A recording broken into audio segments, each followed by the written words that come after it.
Tunggakan KF21 Bromai masih diutang. Indonesia disebut akan temui Korea Selatan. Media resmi bulan ini.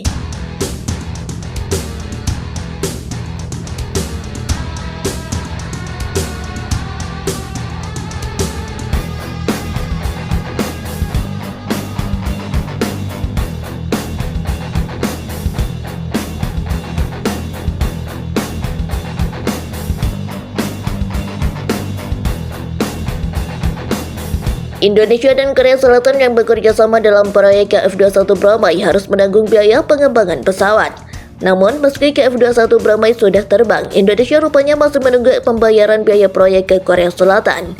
Meski Korea Selatan sudah berulang kali melakukan penagihan hingga ada pengurangan kontribusi setelah pembicaraan, Indonesia hingga kini belum melunasi biaya KF21 Bromai.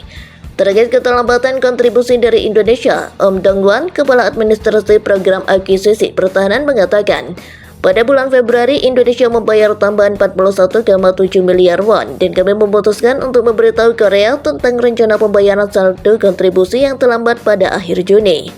Dia berkata, kami positif tentang reaksi dan kemauan yang ditunjukkan Indonesia terhadap pengembangan KF21.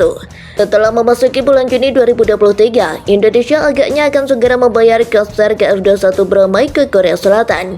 Komisi 1 DPR bahkan menyebut akan diadakan rapat khusus guna membayar kasar KF21 Bromai yang masih Indonesia utang ke Korea Selatan. Hal ini seperti dikutip zonajakarta.com dari akun Instagram @kamhaneri yang mengunggah sebuah postingan pada 7 Juni 2023. Wakil Menteri Pertahanan M. Herindra @herindra87 mewakili Menteri Pertahanan Prabowo Subianto @prabowo menghadiri raker dengan Komisi 1 DPR RI di Jakarta pada Rabu 7 Juni dengan agenda pembahasan realisasi dan evaluasi pelaksanaan APBNTA 2022 dan pembahasan RKATA 2024 serta RKP Kemhan atau Mabes TNI tahun 2024. Wamenhan berharap akan mendapat dukungan untuk merealisasikan usulan tambahan anggaran Kemhan dan TNI TA 2024 karena masih banyak kegiatan prioritas dan mendesak yang belum terdukung anggarannya, termasuk kebutuhan kasar proyek pesawat KFX atau IFX yang harus segera dipenuhi. Berkaitan dengan kebutuhan pembiayaan cost sharing program pengembangan pesawat tempur KFX atau IFX, Komisi 1 DPR RI akan mengagendakan secara khusus rapat kerja Komisi 1 DPR dengan Menko Polhukam, Panglima TNI, Menko, dan Menteri PPN atau Kepala Bappenas, ujar Mutia Hafid @mutia_hafid yang memimpin raker tersebut.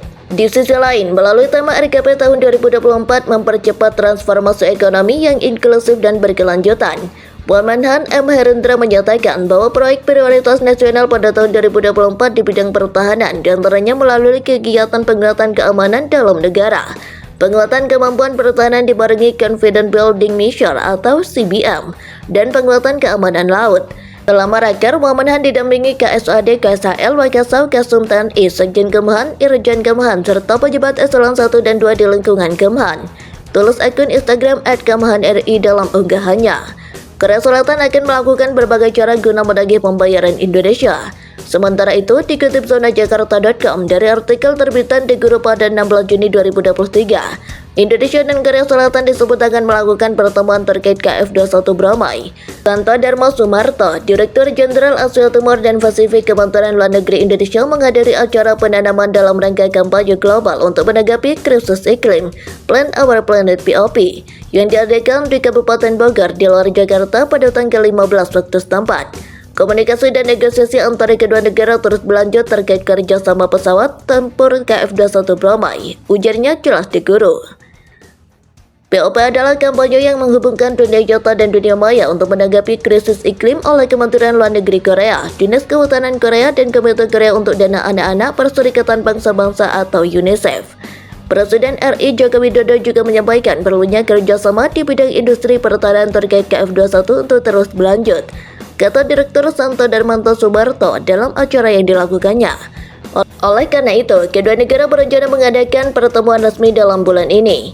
Jelas di Guru dalam artikelnya. Bahkan dikutip zonajakarta.com dari artikel terbitan SBS 10 Mei 2023, Korea Selatan disebut akan mengirim utusan ke Indonesia. Dalam konferensi pers yang digelar kemarin 9 Mei 2023 di Markas Korea Aerospace Industry atau KAI di Seoul, Gyeongsangnam Om Dong-wan, Kepala DAPA mengatakan, Indonesia berjanji akan memberitahu Republik Korea tentang rencana pembayaran untuk saldo kontribusi yang terlambat pada akhir Juni. Pada saat yang sama, ia menjelaskan bahwa Noh Jun-man, Kepala Divisi Tempur Korea, akan segera bertemu dengan pejabat tinggi Kementerian Pertahanan Nasional di Indonesia untuk membahas rincian rencana pembagian biaya tersebut. Dia mengatakan beban keuangan Indonesia akan berat, tetapi mengatakan reaksi atau penampilan yang kami tunjukkan sekarang agak positif, tulis SBS dalam artikelnya. Kutip dari FN News, Indonesia belum membayar bagiannya sejak Januari 2019 karena keuangan yang memburuk. Menurut rencana awal, lebih dari 1 triliun won seharusnya dibayarkan Indonesia. Tetapi sejak pelaksanaan proyek KF21 Brahmai, sejauh ini hanya 227,2 miliar won yang telah dibayarkan ke Korea Selatan. Sekitar 800 miliar won pembayaran telah jatuh tempo. Produsen KF21 Brahmai, KAI, percaya bahwa proyek dapat berjalan dengan lancar hanya jika kesimpulan spesifik tentang jumlah yang belum dibayar dicapai melalui konsultasi lanjutan. Pada awal November tahun 2022 lalu, Indonesia disebut membayar 9,4 miliar won kepada DLPA. Namun biaya ini hanya membayar atas nama agunan untuk memenuhi janjinya. Pembayaran ini membuka jalan bagi pembayaran iuran tambahan. Tetapi biaya ini hanya 1,17% dari total jumlah yang belum dibayar. Jika tunggakan tambahan dibayarkan tahun 2023, beberapa ketidakpastian seputar bisnis akan teratasi dan proyek akan berjalan lancar.